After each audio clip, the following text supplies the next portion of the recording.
This is the review for Transformers Generations War for Cybertron, Cybertronian Megatron. Uh, this one is based off of the video game War for Cybertron. Let's see, vehicle mode. I think that he it's a fair representation of what he looks like in the game. I think elitists would say that it's not perfect, but hey, at first glance I thought, man, that's pretty good, especially for deluxe class figure. Um, let's see. Some unique features that only happen with this one are in the game. You'll know that each robot has technically three modes: a vehicle, just like a straight standard vehicle, a hover, like this, and a robot. And Megatron's the only one with the hover aspect. The War for Cybertron, Bumblebee, Soundwave, or Prime don't have this. And I was kind of, when I first saw this, I thought, you know what, it doesn't look that great, but I'm glad they put it in, and it kind of makes me wish that the other figures had it. But it's okay. I mean, so Megatron has it. That's all right. But yeah, colors I think are pretty good. This sort of whitish gray is kind of dull. Kind of wish, like, there's a bunch of detailing on it, but I kind of wish it was just a bit highlighted better. Almost like maybe if they had a darker gray and they put it in place of all the grooves, it would look nicer. Because it just looks too clean and simplistic as it stands. But yeah, other than that, it's a pretty good vehicle mode. Alright, so to get him transformed, let's see, just take his giant cannon, let's open these flaps up first, and then just pull it off. There you go. It does fire a missile, just like that. It's a purple missile. There you go. Let's see, where should we start? Alright, so I guess we'll start with these panels here. You just take them up, unfold them, bring them all the way down. Same on the other side. And then here, you'll notice you just flip them down, flip these up, again, flip them down, flip these up, and boom, you have his legs. Here, let's see, this area here. It's hard to miss them, but he does have hands in his treads. I always have trouble pulling these out because one of them is really, the hinge on it is really tight, and man, without fingernails I just can't pull it out. 1 second.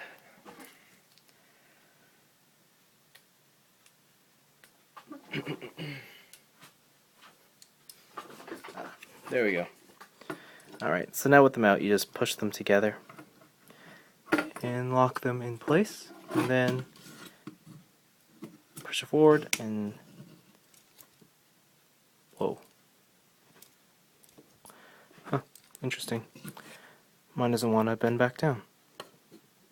Oh well. Let me just move this camera up. We'll do the same on the other side. Just take these out. Push them in together and forward. And then from here, just take the top, put a setup now if you want, take here and just connect that, and this goes like that, and just comes in and sort of just match up the black line there, push it down, and it should stay. The arms pop out and down, and then from here you can bring the arms down. The chest piece comes up and snaps in, or kind of just stays there. The back side, just take this up, and I usually just push it all the way in. Clicks together, looks good. And a cool feature here is, like the other War for Cybertron figures, he does have what seems to be some sort of a Decepticon face on his back. It's hard to make out, but it's there. It's pretty cool. Doesn't really serve a purpose, but it's cool that they put it in. Alright.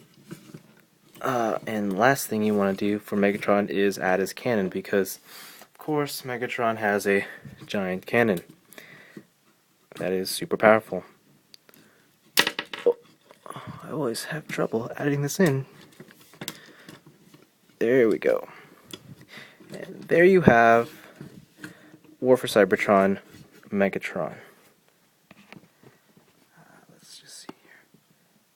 A couple things to say. Found his transformation overall was probably the easiest of all the War for Cybertron figures. Strange enough, I was kind of hoping for a Optimus Prime level of complexity, but I mean, I guess they found the easier way to do the job, and there you go. I really like the way this guy looks. In vehicle mode, or his alt mode, he's mainly three colors, and that's the sort of grayish white, black, and purple. But when he's in his robot form, you can see all this red comes out. It's not just on the cannon. I mean, the red here on his forearms, just the red here on his shoulder, and then on his chest. It looks great. Brings him to life a lot more.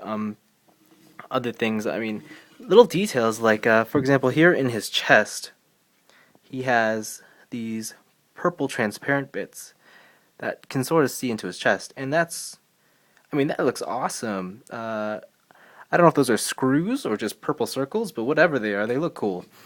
His Decepticon symbol is nice and big, as it should be for the Decepticon leader.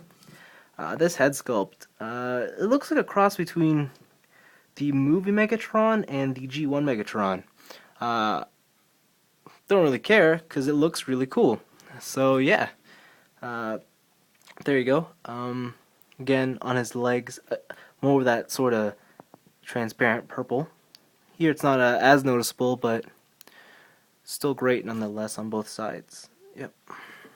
But yeah, he's super bulky. He looks like a tank. I mean, then again, he is also a tank in his alt mode, so it's just fitting. That cannon is huge. It's big, but I wouldn't say it's so big that it just overpowers the figure. I think it's just the perfect size.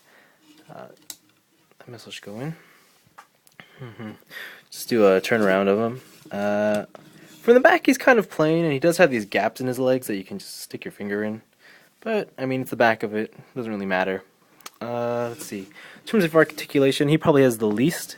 No waist swivel. Just a... it's not a ball joint, it's just double hinged. So, go back and forth and then side out. Single knee joint, but there is a thigh swivel. Feet can pivot, what am I saying? Let's see, there is no wrist articulation, but he does have a forearm swivel, and this one's interesting. It's kind of because of his transformation. Not only does he have a joint that bends up, but it can also bend out. So you can get him in some weird and strange poses, kind of like that, whatever. And then his arm, of course, just has swivels. Head can do a full 360, but again, because of his back plate, his head will get caught on it. So, but that's okay. It's not like you're ever gonna want his head backwards. All right, but there you go. So that is basically what he can do. Size comparisons. I remembered to bring something. War for Cybertron Optimus. And I have to say, just together, these two, they look great together. Megatron is a bit bigger than Optimus, and that's, you know what, that's how it should be. I mean, if there's anything I know about Transformers, it's that Megatron has always been just slightly larger than Optimus. If I had to choose just one, I still would go for Optimus. But that's more of a bias thing. Like, I've always been more of an Optimus fan as opposed to Megatron. But even then, I couldn't tell you to get just one. I mean, if you're gonna get one, you have to get the other. I mean, they look great together wherever you put them.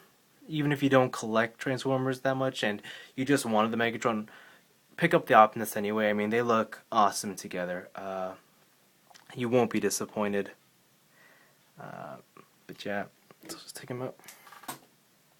But there you have it. That was so. This was Transformers Generations War for Cybertron, Cybertronian Megatron.